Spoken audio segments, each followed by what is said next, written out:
Hi everyone. So in this video what I'm going to talk about related to baby Uriel's case is that some of it what I'm going to talk is speculation, but enough clues of it is already hinted in what the witnesses have testimonied about different things. Some of it can be easily verified, some of it might need some deeper verifications, but all of it is possible if people are ready to actually open up and understand deeply what actually happened rather than just blaming it on environment conditions, because these kind of accidents that happen to this baby, where baby death or child death happens when children are trapped inside a car, is more likely to be possible in a very hot state, and Florida is indeed one of the hot states of US, but it is more likely to happen during the hot summer days and not less likely to possibly occur during closer to autumn and winter time when much more cooler temperatures exist. Is it possible that that day was an anomaly day where suddenly temperatures were high? Definitely it is possible. In India we have phases of something called October heat that also happens when farming activities are going on, but Vichola County doesn't seem to be near farming areas. So if farming is not going on, but if pest control was being done, pesticides related activities can also increase temperatures of local areas. So it is also possible, while the recorded temperature that day was 75 degrees or around 75 to 80 degrees, the feels like temperature can increase to much higher degrees when pesticide related activities are going on. This is something I've observed in India during farming just a few months before, when farming is being done, like when the soil is being prepped for farming purposes many a times, or I've just felt a few months before summer, a few months before winter in India. In the last few years, I've observed this.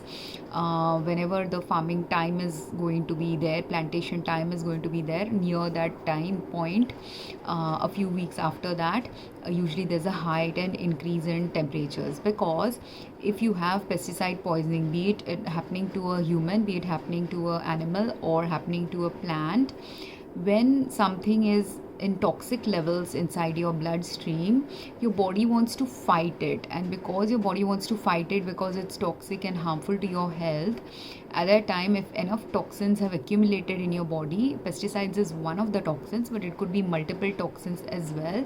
When enough toxins have accumulated in your body and your body is in a overdrive fighting for it, the overdrive will lead to increase in immunological responses, and when immunological responses are higher, there is heightened inflammation in your body, which means your body temperature will also rise. And Uriel, some pictures that I saw in some of the videos show her to have red cheeks, and these cute red cheeks that children have, that's a very cute feature of babies, and it's a normal feature of many babies who are American because of genes that they have. But it can also, the redness of their cheeks can also get enhanced when heightened inflammation or heightened toxicity related, side effects related response to chemicals is also happening in someone's body. So the day, the if the images of Uriel, if they have been taken, and in those images if really red cheeks are there in comparison to her other days of pictures taken by the family, that should be a factor considered, that environmental conditions related to if pesticides were being used in gardening activities, that could have aided her health problems as well. And in the testimony of the grandfather said he was actually mowing the lawn around that area. So when he was mowing the lawn, I don't know how close he was to the car. He said that he wasn't close to the car, but that is where I feel surveillance data of that area, if some police surveillance for other purposes were being done, or other kind of surveillance was being done, if there is satellite data, surveillance data in that area, some data can emerge that can prove or disprove whether the grandfather was telling the truth or whether he was lying.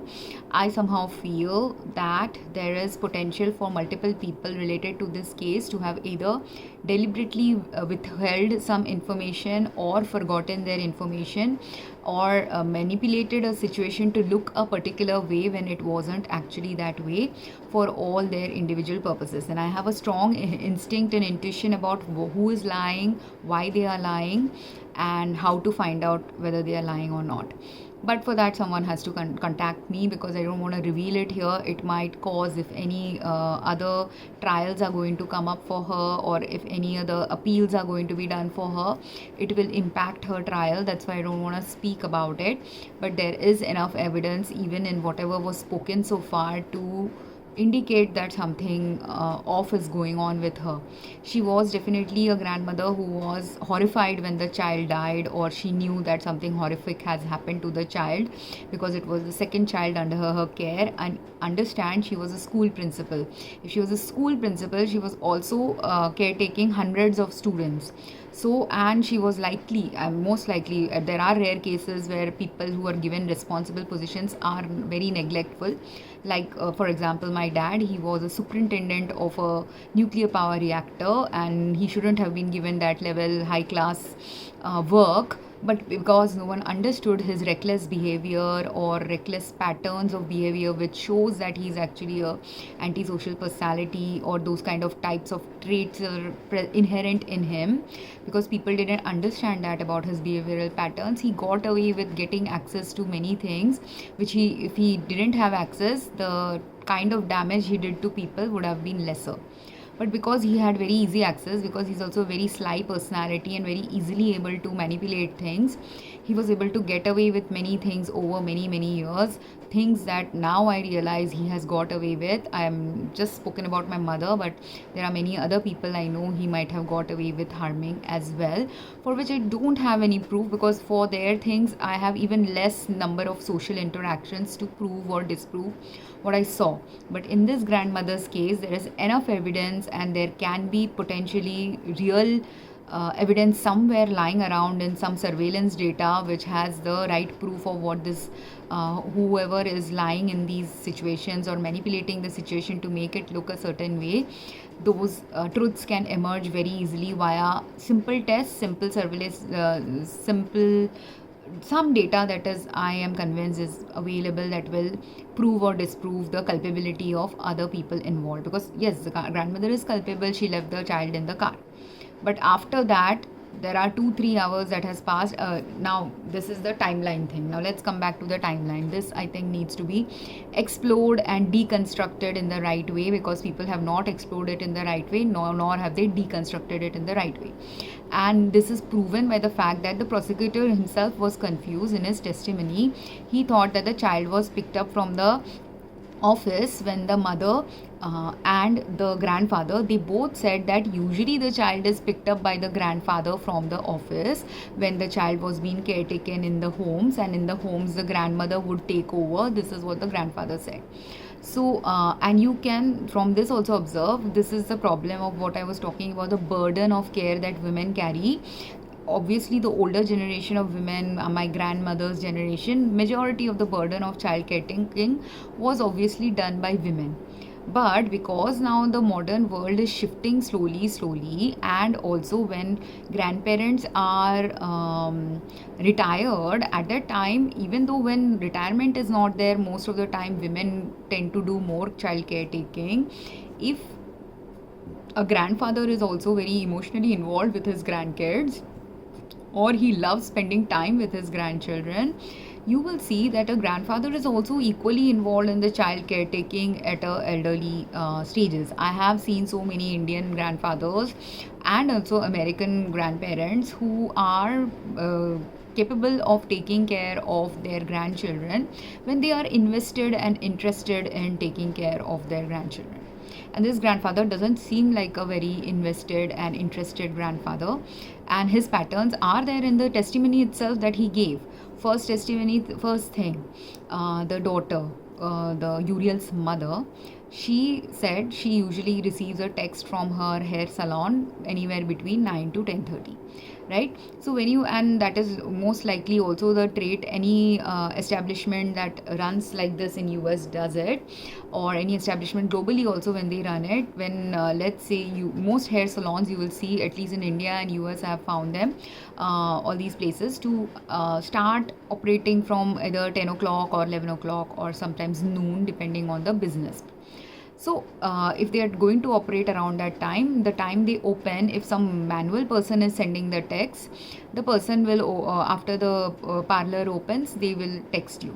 Whereas if a automated system has been created, that automated system might text you like half an hour before the salon might open, and as the day's information will be automatically sent to you, right? So that texting send message coming from the parlor around a hair salon around before 10:30 is a very normal thing, because most parlors or salons will be operating after that time.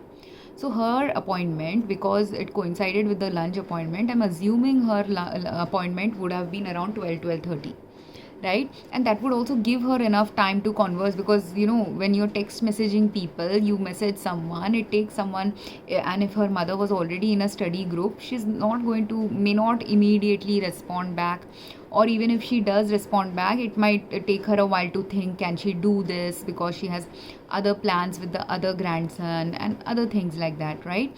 And if she has to think also about it, picking the child, let's say her Bible study group had convened from, let's say, 10 o'clock to and usually Bible studies and these groups usually will convene for 1 hour or 2 hours. So let's say she was there at the study group from 10 to 11, and then around 11 o'clock the group decided we will go for lunch around noon. So while she was having that discussion with her friends, if her daughter's message has come, now she will be, if you are you're going to be, if you get into such a bind where you have already made some plans, if you are a good strict manager of your time, you will first try to figure out if an alternative can be found out, if whether you need to do this or not. And if the established pattern is that the grandfather usually picks up the child, then the grandfather should, she might ask her husband also, will you pick up her, because she wants to be she wants to go to a hair salon, right? Now if she has a cooperative husband, if she has a husband who cares about her, if she has a husband who is also loving towards the grandchildren who come and stay in their homes, then what will that grandfather do? If you have any this type of combination husband, that husband will say, yeah, you go ahead and have fun with your friends, and after I will go and pick up the child, and then when you come back home you can take care of her. Because a cooperative caring grandfather will do that. And a husband, grandfather, father, husband, if you have that nature, you will say yes, of course you can, you just go to your lunch and then come. Maybe he will say just come sooner or something, and he might have actually told her that, why don't you come home sooner by 2 o'clock, I can do it. But then maybe he changed his mind, or he just wanted her to come home sooner, or whatever it is, he must have texted her. She would have, invariably 90% chances, she might have texted him that the child needs to be picked up. And if he's the one who's always picking up, if that is the truth of the reality, that the father always picks up the child, this day also the grandmother expecting her husband to pick up the child wouldn't be a very off thing for her to do, right? Because if she already has other plans, she might prefer to have made that thing. And that's why the women's testimony is important. Whether this transpired or didn't transpire is a crucial factor about child neglect related thing. Because if the grandfather knew that she was going to come home, because if he said he doesn't want to pick up, if he's a cooperative grandfather, he might have said yes. But if, let's say, he has some other plans, or he doesn't want to pick up the child, or she decided that the child being very close to the place where she is going for lunch, she will only pick up the child, even then she might have told him that if she's a responsible grandmother, because now the child will come after lunch to home. Again, what else would be needed for the child after the child is going to come home? the bedroom might need to be made, because if no one is staying in your home, like it depends on how often the child was being caretaken by the grandmother. Because if it was like once in every few weeks the child was coming to stay, the rooms might not be ready. If it was that every week, once a week the child is coming, the room would have been very child ready. Because why? Because dust can accumulate in an area, it can.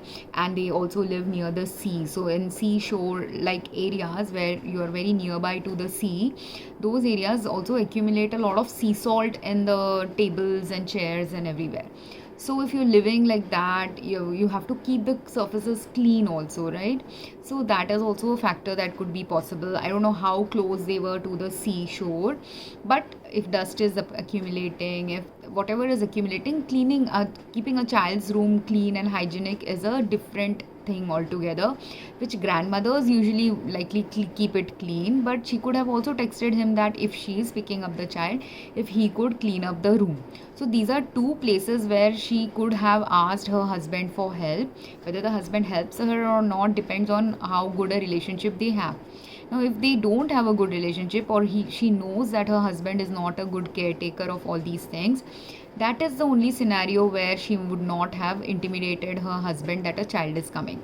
But even then, isn't it a most couples, if they have good marriages, you will communicate with each other what is next needing to be done, because of various reasons that couples usually, if you are married that long, you should be functioning in a collaborative way with each other, collaboratively taking care of responsibilities. If you are in a balanced marriage and in a non-toxic marriage and in a good marriage, so that if bad marriage was happening to her, that is also a factor that needs to be considered for her to give her some grace. Because then the burden of caretaking falls a lot on the women. If you don't have a good marriage, don't have a cooperative marriage, don't have a cooperative family who will share your burdens, any day you are overloaded with something, some function. And this aspect also needs to come into picture in this couple's story and in this family's story. Okay, so now the grandmother went, and after the Bible study, she went and picked up her grandkid from the daughter. And the daughter, the way she replied shows that she asked her daughter that I'll be eating outside for 2 hours or something. Would it be okay for the baby to be outside? And the daughter was okay with it, because she knew those people. She said she knew those people. That's why she was comfortable, and the place was nearby. That's why she was comfortable. So the grandmother took the child. But if you look in the testimony, there is nowhere in the testimony she mentions that sending water with the child. Now, sending water is an important thing. At least Indian moms do that. I don't know if non-Indian moms don't do it. But Indian moms are always carrying water with them for either mixing baby formula or for just the water, giving baby sips of water. So, and this is an important factor. Why? Because over there in the restaurant's testimony, it is mentioned that someone has seen the grandmother when the prosecutor was giving the narration of the incidences. He said that in the restaurant, when the grandmother was there, she mentioned that she has to go back home. Like the witness testimony he was repeating, and according to a witness who was there with the grandmother eating lunch, that one of the witnesses had said that by 1:40 or 1:50 she left the place. She must have left the place because she had an appointment with the other grandson. Now this is where the conflicting data is, and it needs to be examined more.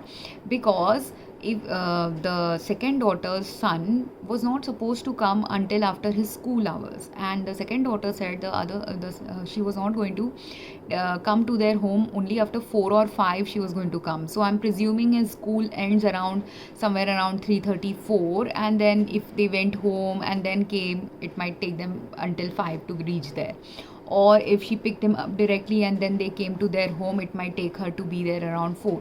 So when she said, and when people say like this 4 to 5 range, it's because you don't exactly remember. It could have been 4:15, 4:30, 4:45, right? So you don't remember the exact time at which you did it, which can be established with the 911 call. With the 911 call and her text, you can establish what time she actually had reached, because she must have reached there at least 10 or 15 minutes before the 911 call, right? And 10 or 15 minutes before, and at least 15 minutes or whatever time it takes to pick her son from his school to go to her mother's house, that many minutes later she would have, plus any other additional minutes later, she would have arrived there, right? Because if you have, let's say, picked up some food from somewhere, or you went home and changed clothes of the school, kept the school bags at home, and then got the child home, all these are the factors that will determine this 4 to 5 o'clock timing she's talking about. So then why would, if the child was not going to arrive in their home after 4 only, the child was going to arrive, why would grandmother's friend say that she left the left there after 2? There now or around 2. Now there 2-3 things could be there. If someone could be lying about it, someone could be manipulating about it, and that's why establishing what time she actually left the restaurant is also very important, which can be found out from if traffic light related surveillance is there. From there you can find out what time she drove. Those surveillances can also, I hope, determine, because I also find it very suspicious that the car was near the barn than near the house, which seems like a very unusual thing. Like if you have come from lunch and the barn is apparently a little bit away from the main home, the way they have described it, it seems like that. How much away?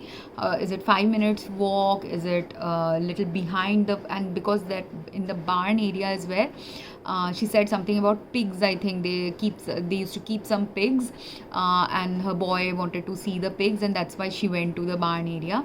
Now here, some manipulation and covert abuse tactic might have come into play, is what people need to understand and investigate. Because if they have proper car parking area near their home, like to the gateway to their home, like let's say there are 2 doorways to their homes, and in near both those doorways, if there is genuine legitimate parking, why would the car be near the barn? That thing itself is a very suspicious thing. Why would the mother, like the grandmother, she's first of all had a harrowed day. Like she's already, she had a long day. Like if you are retired, for a retired person, if I was not retired, having 8 hours of work during a day doing all these chores wouldn't be tiring. But once I have retired, and if I have been retired for 2-3 years, then it becomes a long day when you are doing all these chores. And it can also become a long day when you are falling slowly sicker because of some other ancillary factors. So, if the grandmother had gone early in the morning for the Bible study from 10 o'clock to, it could have been early in the morning Bible study as well. So, I don't know what time she went. But I'm assuming her Bible study was 10 to 11:30. Then at 12 o'clock she picked up the child. And at around 12:30 to 2 o'clock they had lunch. I believe she must have eaten lunch until at least 2.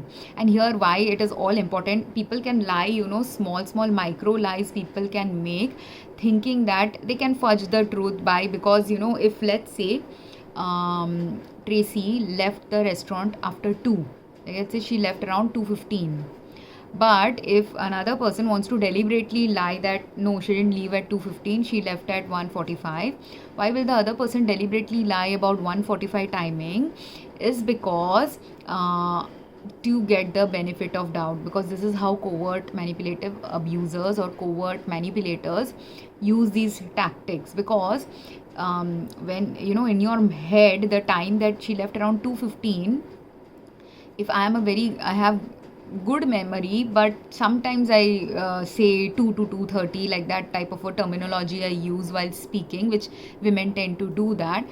So if in that friendship group one person knew that they were going to, she definitely left at 2:15, but she will always recollect it as between 2 to 2:15 or 2 to 2:30. Whereas if the other friend now recollects it as no, she left before 2, she will be like, oh, is it maybe that other person is getting confused or getting dyslexic, and instead of thinking after 2 she left, she's saying before 2. Because people will give benefit of doubt to anyone for these simple honest mistakes. But when you give benefit of doubt to people for simple mistakes, a covert abuser knows people's general tendencies to give benefit of doubts for honest mistakes. And that is what the covert abusers tactics is. They use the honest mistakes. They actually make a mistake, deliberate lie, and pretend that it is an honest mistake. That is what a covert abuser does. So that's why it's important for someone to track whether she left after 2, because it's important, right? The number of hours the child, even though in the jury's verdict she was left for more than 15 minutes, and that's why itself it was manslaughter for the child. But every 15 minutes of extra time the child sat in the car or didn't sit in a car is a crucial evidence related to many things related to this child's death. Because that 15 minutes, why is this person lying, is an important issue if she was lying. And that needs to be investigated, whether she was lying, whether she was manipulating, is there some ulterior motive. Because to me it is also very too much of a coincidence that the restaurant this Bible group decided to, I know Vichola is a very small area, so everything might be very within 10-15 minutes and in the same block usually, but still it is a suspicious thing to me that her hair appointment and place and the restaurant place was very close to each other. Because let's say something suspicious and covert thing was going on with Tracy, where one of her friends knew that her daughter always goes to this hair salon, and they are planning something to trap Tracy, and they already know that one child died under her care, where suspicion was not she was given the benefit of doubt because it was accidental drowning. So because she was given the benefit of doubt, that friend knows that will she have a culpability if the another child also dies, right? So can someone orchestrate, now knowing all these things, something sinister against you? And this part needs to be explored as well, whether sinister planning was going on behind her to trap Tracy into gaining, like she already must have, like why is she going for Bible study? Why do you think she's going for Bible study? She's going to ask to the Bible study to ask forgiveness for Jesus. And when she's going to Bible study, people in her Bible study group, if they discuss about things they want to seek forgiveness for, and if they have had great intimacy with each other about revealing things about each other, at that time people will openly speak also about some of their guilt. So if she has extreme guilt for the fact that the first child died now, and if people in the Bible study group know that she has guilt about the first child's death, anyone in that group who has some malicious intent towards her, criminal intent towards her, can use that against her to slowly a covert manipulative abuser takes step by step, like chess like moves against people, because I have faced those chess like moves with people who have covertly abused me. And the problem with covert abuse is this: gathering the evidence is very difficult if you are not the outsider. Like I can't gather evidence related to my things. Intuitively I know what they are doing with me, but to gather the evidence will ruin the evidence, right? I can't gather the evidence against my own innocence, because it's very difficult. Even if I know intuitively where I am innocent, why I am innocent, how I am innocent, getting the evidence, if I go and get the evidence, people might think I am tampering with the evidence or things like that.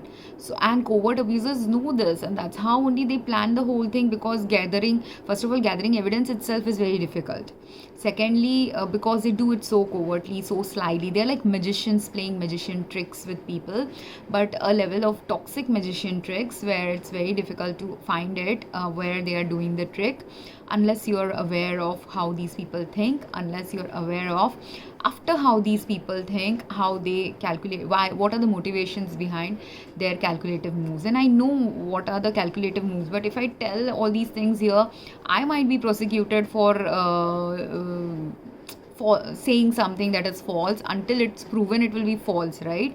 And they could have the time to now erase the evidence, but evidence can't be erased if right due diligence is done, right surveillance is done. That's why I keep saying surveillance, because I am 90% sure there is surveillance data in that area going on from some government or police institute who can give the right evidence regarding this woman when she went home, where she parked her car, because it's very important.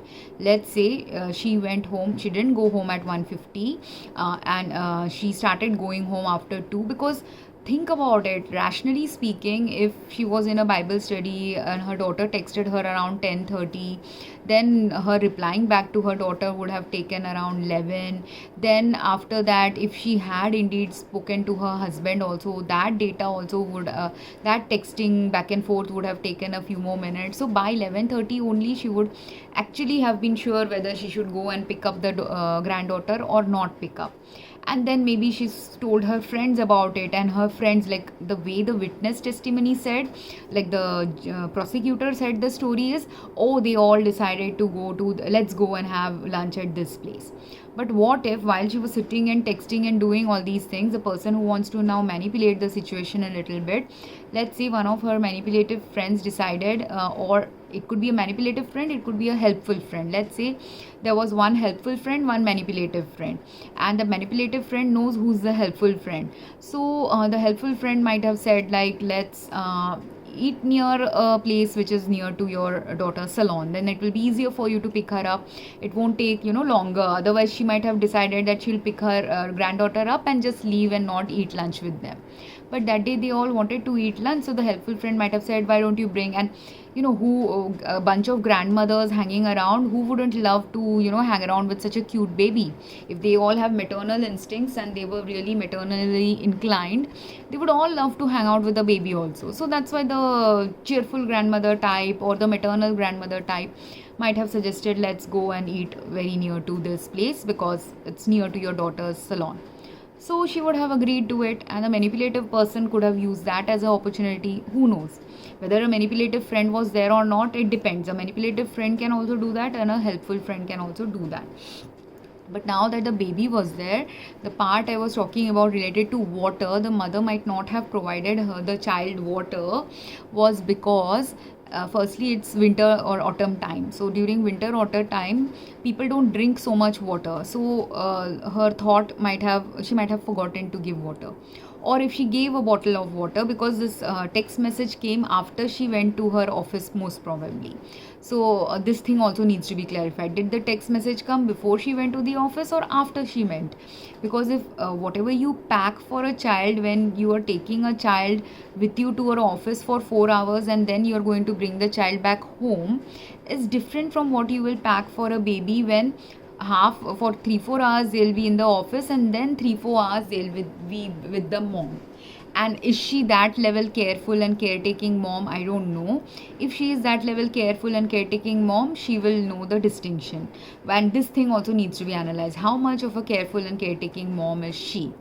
Because if she didn't pack, like she had packed only for 4 hours, and she might have packed 1 bottle of milk, 1 bottle of water.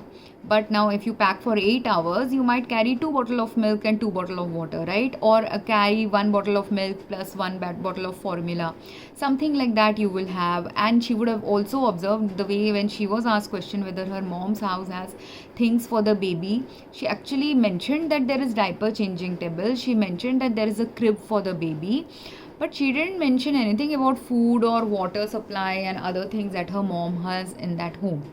So that means either, but the dad has mentioned that for 4-5 hours the child has stayed in their home for many a times. So if the dad is telling the truth that for that many hours the child has stayed in their home, the mother is not observing if the grandmother is feeding the child, if the grandmother, what the grandmother does to feed the child, to caretake of the child at the nurturing food level, which is also an important factor for many reasons. Like she could have a personality trait where she doesn't observe these things about her mother.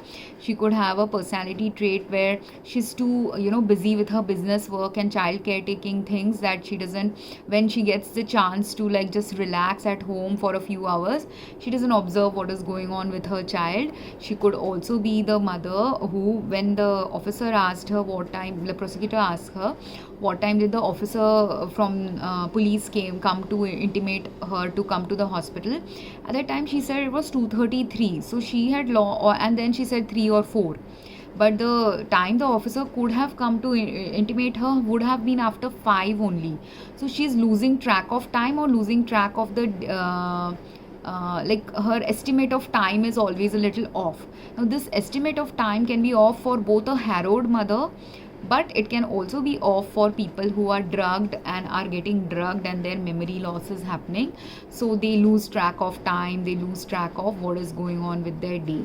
That can also happen, and which is also the another factor, ancillary factor, I will explain in a minute. Let's finish the family steps first.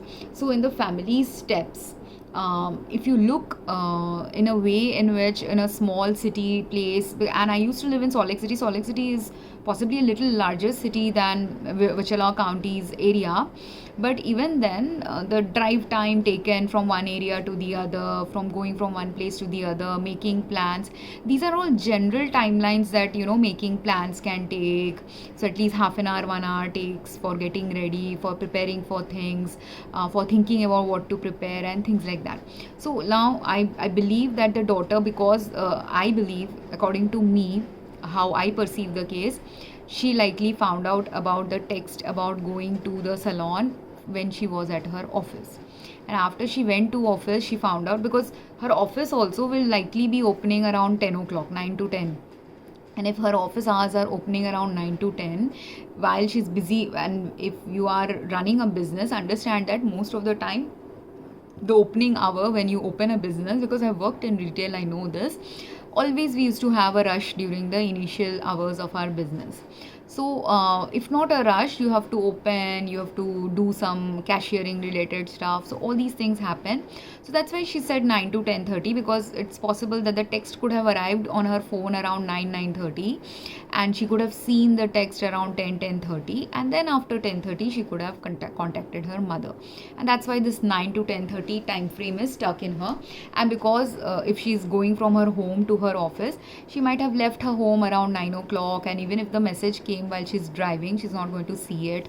If it came during the time she's setting up her office, again she would not have seen it, and by the time she would have actually seen it, it was possibly around 10:30, closer to 10:30, while the message could have come much earlier than that, but she wouldn't have had the time to check the message until 10:30.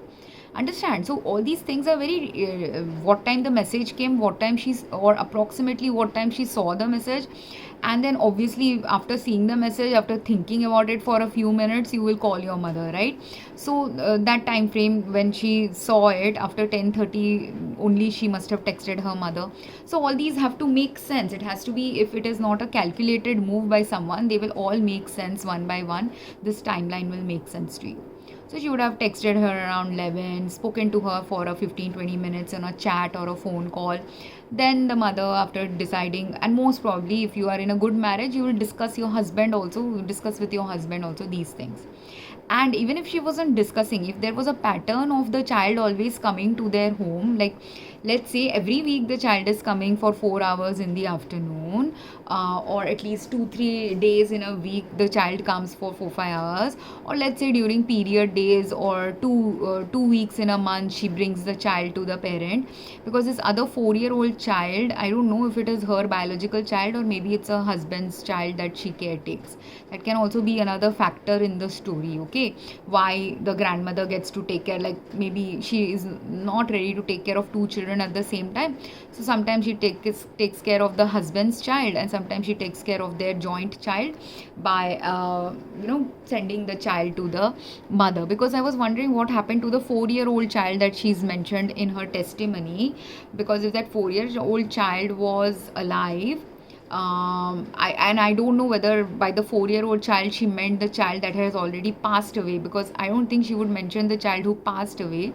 So this is another thing that needs to be clarified. Okay, and I will clarify it if with the names I can find out whether the child she's mentioning, the 4-year-old child, is a different child than the child who has passed away. So anyways, the thing is, what happened to that other child? Is the other child the husband's child, or is that other child the child that died? That could be important. So anyways, she was because if she has two childs to take care of, like the baby she mentioned in her testimony, that baby was not born when her Uriel died. So at that time she had only two of them, right? She might have had two children to take care of, but if one is not her biological child, that child is partly getting taken care of by the biological mother possibly, right? So that is also crucial evidence to decide how good her marriage is, how tense, some memory lapse that is happening to her. Why is that memory lapse happening?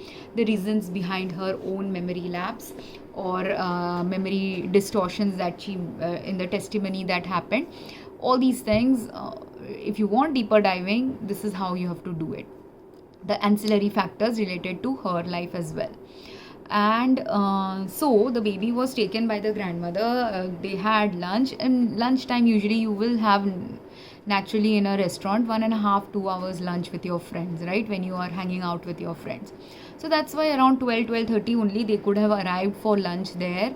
And she could have arrived. Her friends might have gone 15 minutes earlier than her if she didn't pick any of them up in her car. Then she arrived a little late, possibly after picking up the grandchild. So they went for lunch. They sat there and had lunch. And in the lunch, someone mentioned that straw was used to give water to the baby. Now, why would a straw be used to provide water to the baby? A straw can only be used to give water to a baby if the bottled water that she already had has stopped. That bottled water is not there in the baby's bag, or the bottled water that was there, it is empty now because 4 hours have passed and the baby might have drunk the water already, or the mom forgot to pack the water. Any of these things could have happened. And as a result, if there was that straw part, I felt was important part. Like, there are straw sippers also that babies use for drinking water, but the way they mentioned straw, it felt like it was a straw that you get in a normal restaurant. And that straw is also very important. What material was the straw? Because I've found in certain straws in India, because of, if it is paper straws or if it is even plastic straws, sometimes cross contamination is possible from chemicals in those straws as well. And if a baby is drinking water also, and let's say some water soluble chemical was there in the paper, that water soluble material is also getting consumed by the baby. So that is another environmental toxin related thing, and I believe I'll have to make a third video about the environmental toxin factors, because it is already again 40 minutes. It's a long video. People need to understand the timeline. So after they ate lunch, she must have left, and even though it takes only 10 minutes to go to her place, if she left at 1:50, the time she arrives at home is a different time. If she left at 2:15 or 2:30, the time she arrived at home is a different time, right? So that matters. And then once she reached home, if you have had a 2-hour Bible study, then you did some driving to take care of a baby, then you ate a heavy lunch because they went to a place which serves beef and all. So they might have had a very heavy lunch also. So she would already be little, if they ate beef in the lunch or any tryptophan containing proteins in the lunch, tryptophan itself can impact your lethargicness. So this day also, actually, it is very likely that she could have fallen asleep. And she was not allowed to give testimony, but on her behalf, her husband, pretending to help her, could have or seemingly helpful for her, might have given a false testimony as well.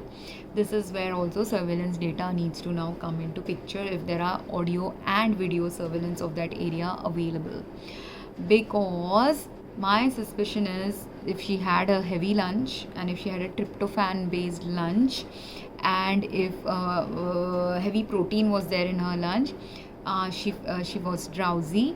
That's why, because of her drowsiness, forgot to take care of the baby. She may or may not have even told her husband, can you take the baby? Because again, if you are in a good marriage, functional marriage, you will rely sometimes on the husband to take out the baby from the car. Why will you not do that? My friends do that. All my friends who have kids and who have good husbands, supportive husbands, people who are not even my friends, I've seen in my neighborhood very strict looking uncles and elderly people who take care of their grandkids, and they are men usually are very much more mechanically inclined.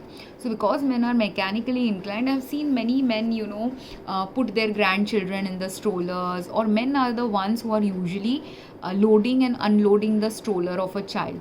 So it's not possible to me, it is very incomprehensible to me if this father was not doing any of that of unloading of the child from the car, the grandfather.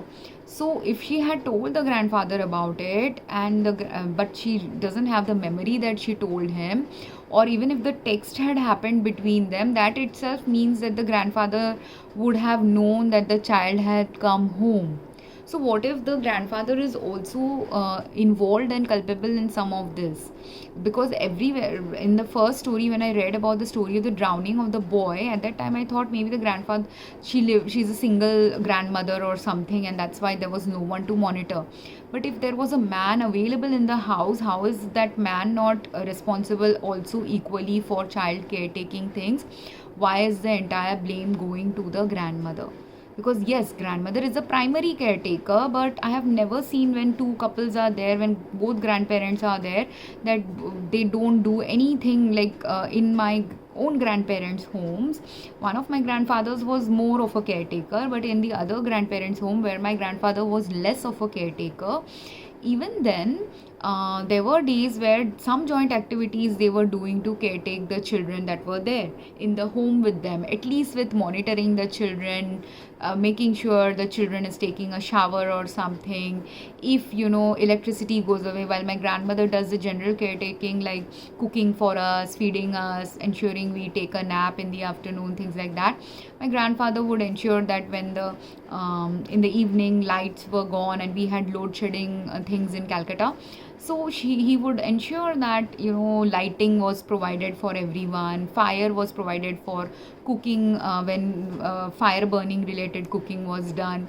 So all these caretaking things he would be doing. So it's not that he was completely uninvolved as a grandparent, because if children are there, they have to be fed, he is looking after that, or he is arranging for going and buying food for us in the morning time if breakfast is not being made at home and we are buying breakfast from outside. So all these things would be done. So it is very strange if this grandparent was not aware only that the granddaughter was coming that day to their home. Okay, so this thing also needs to be investigated. And then they said in the testimony that she went inside the home and she was playing a piano, making her seem like as if she's a crazy lady. She completely forgot about the child. But if she indeed did that, this thing needs to be clarified whether she really did that she forgot about the child, went inside the home and started playing with the dog and started playing with the piano. But if she didn't do this, if she was really groggy and she had actually fallen asleep that day as well, the factors related to her falling asleep needs to be investigated, which I will talk about in my third video. And the second thing is, why is the grandfather then lying? Like, the grandfather pretending to help her doesn't necessarily mean he is actually helping her. Also, when he did CPR, infant CPR is very different. I have done CPR certification for immunization purposes, and infant CPR is very different from regular CPR. I have not ever administered CPR to anyone, but I'll be very nervous if for the first time I have to administer CPR to anyone. And at that point of time, if you actually do CPR in the wrong way in an infant, you can lead to infant death as well. So these things are also, and they said they thought that the dad was doing the CPR, but what if he was not doing a CPR? Also, there are other factors related to why she would have her heated body, which is also something I will explain in my next video. Not just the heated body, but the presentation that the medical examiners and other people said she presented with. Those things are also crucial, critical evidence of what was the ancillary factor related to the baby's death. What I discussed in this video are the ancillary factor which are related to the grandmother's little less culpability related things that needs to be examined now deeply and carefully. Also, if generally speaking, if they do have a parking spot near the home, because the second daughter, when she gave the evidence, the way she gave the evidence, it is very likely that the place where she parks her car is not usually in the barn area. She also usually parks her car when she goes to drop off her son at her mother's home. She likely sons at her mother's home, she likely drops them off or picks them up, or when she comes for visiting her parents' home, there is possibly a different parking spot when they come for visits. and there is a different parking spot when they want to go and see the pigs in the barn area. And another thing, while the text messages came from Tracy's phone about the plans made with the grandmother in the evening, what if the text messages were made by the grandfather on behalf of the grandmother? And what if he made this deliberate text message thing instead of and pretending as if like I was trying to help you, that's why I decided, like when our daughter messaged you and you were sleeping, I replied on behalf of you. He could have told that. But what if it was not, it was a deliberate thing that he knew she would be very sleepy, and if she's very sleepy, he knew he would be easily able to, if she's very sleepy, he knew that the daughter, when the daughter will text that what time should I come and drop off my son, he is going to reply come at around 5 o'clock, and he likely arranged this 5 o'clock meeting also for some manipulative reasons, because this 5 o'clock timing, also 4 to 5 timing, seems very suspicious, because that's also going to be the time when the dad also would have normally Uriel's dad also used to come around 4:30 5 o'clock to pick up the child. So if around 5 o'clock Uriel's dad usually used to come to pick up the child, that day he didn't come around 5 o'clock to pick up the child.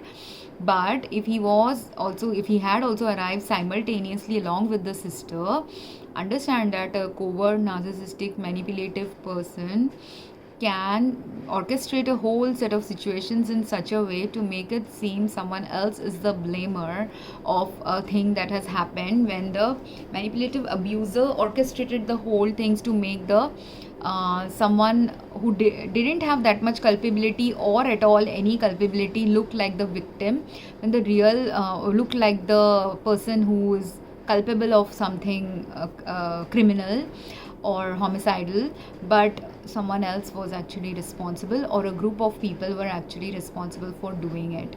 So this thing should be investigated very carefully, very deeply, because if the father of the child had appeared and the sister had appeared at the same time, the ruckus that would have created would have been greater, possibly, because imagine if a man comes and if he's a macho man, because he runs a roofing business. I think he runs a roofing business, either a roofing business or the glass business, whichever business he runs. When someone is a businessman, they could also have a little bit of a rough and tough exterior personality, so they could also get very angry very easily if the second child is also imagine if the father had arrived that day and knowing that the son had also died in the grandmother's care, what level anger would have been present at that moment. It's a luck, and see, God is there with this family, and in this incidents people will think, after all this nasty thing happening, where is God in all this? God is there in this incidents. That one major distraction that would have happened if the father had arrived that day, that distraction didn't happen. One major, and because covert abusers also rely on these kind of distractions, like I told you, they're magicians, right? So if the father had been angry, some fist fighting or other things would have happened, which would have also damaged the evidence. But some evidence didn't get damaged, some evidence can still be available. And if it is not normal for them to park their cars in the barn, why is the grandmother's car also parked in the barn? That is an important thing. The father does if the grandfather's testimony said that he sometimes picks up the child in his pickup truck, which was very strange to me. Who picks up a child in a pickup truck? A baby, especially a toddler baby. If he is picking up his 13-year-old grandson in a pickup truck, it makes sense. But if he is picking up but even there, it is a danger thing, because I think until 14 years you shouldn't be riding in the front seat or something. But different states of US have different laws. People will have to check this out. But who rides with a baby in a pickup truck? That is also a dangerous way of driving, that also shows a reckless pattern of doing things, and being the person who is actually neglectful in this whole situation, and not just neglectful, might be someone else than what people are assuming is the neglectful person.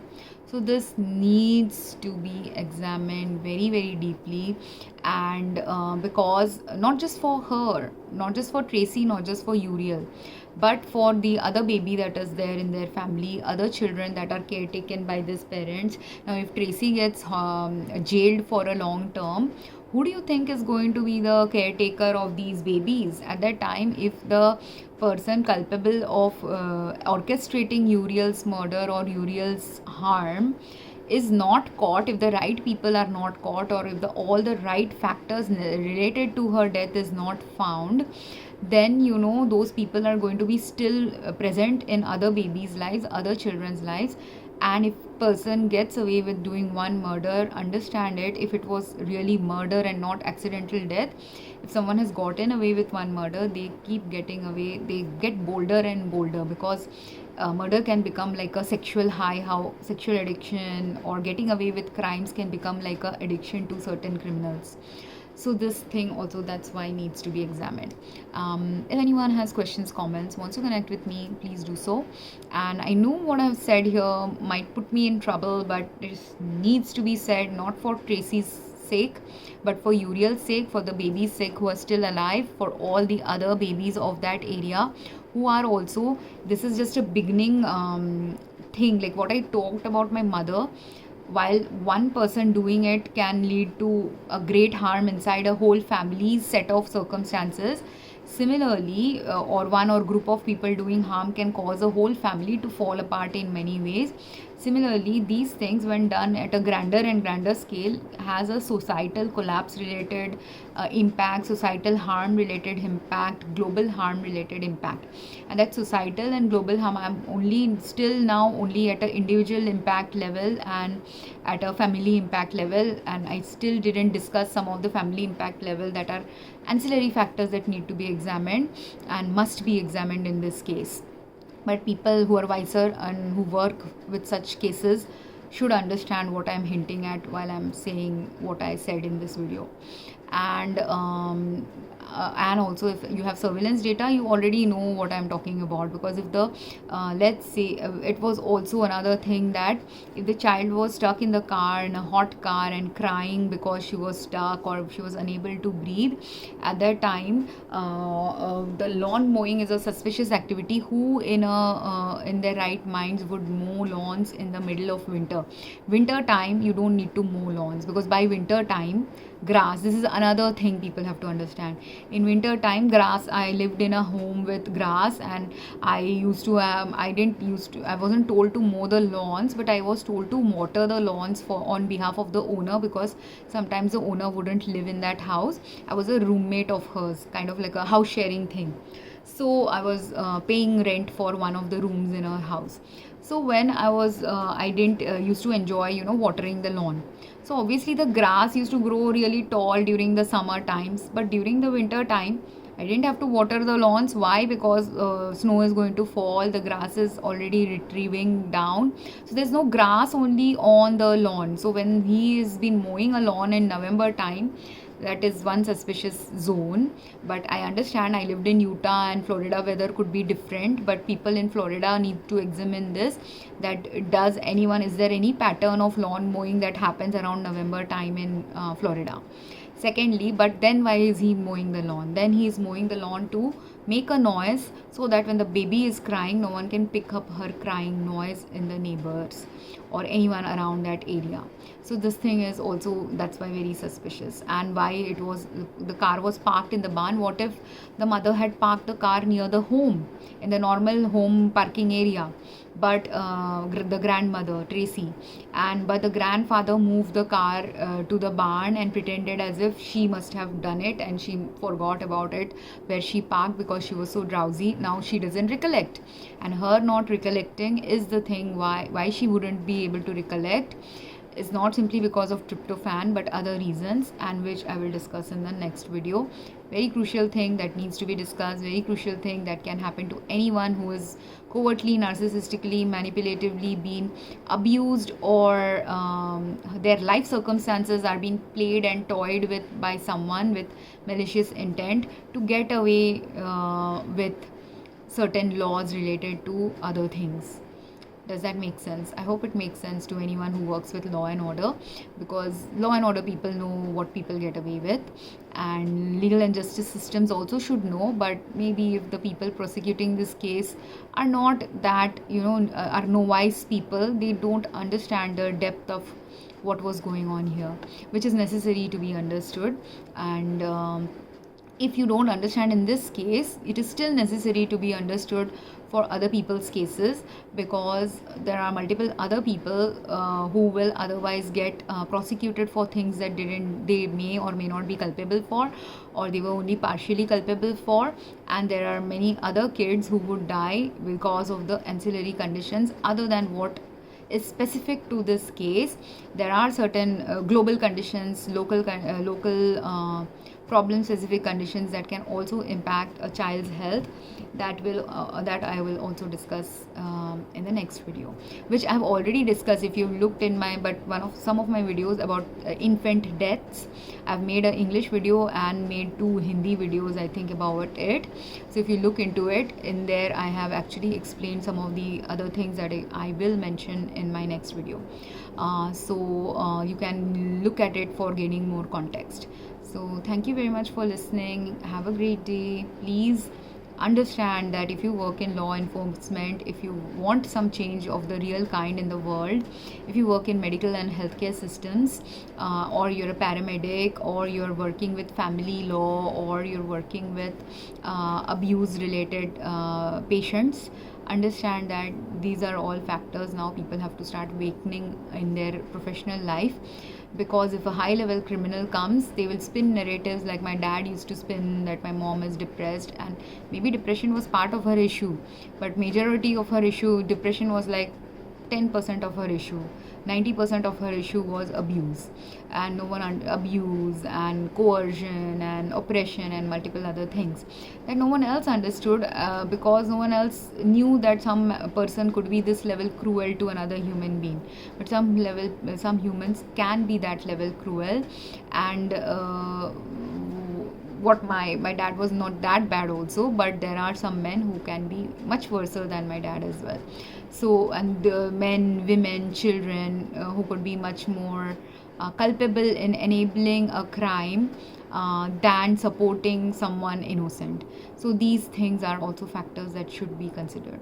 And I hope this was informative. And again, anyone wants to work with me in this, not just this case, but there are many other innocents who can be proven innocent if the right data analysis is done, if the right deciphering is done of the data associated with them, and the evidence already collected related to them, and the next to be collected evidence. Because all the hints of what has gone wrong in her case, Uriel's case, is present in this, all the videos that I have put as reference examples. But more data does exist and does need to be gathered. Some more data needs to be gathered to drive to the right conclusions. Again, I hope this was informative. Thank you very much. Have a great day.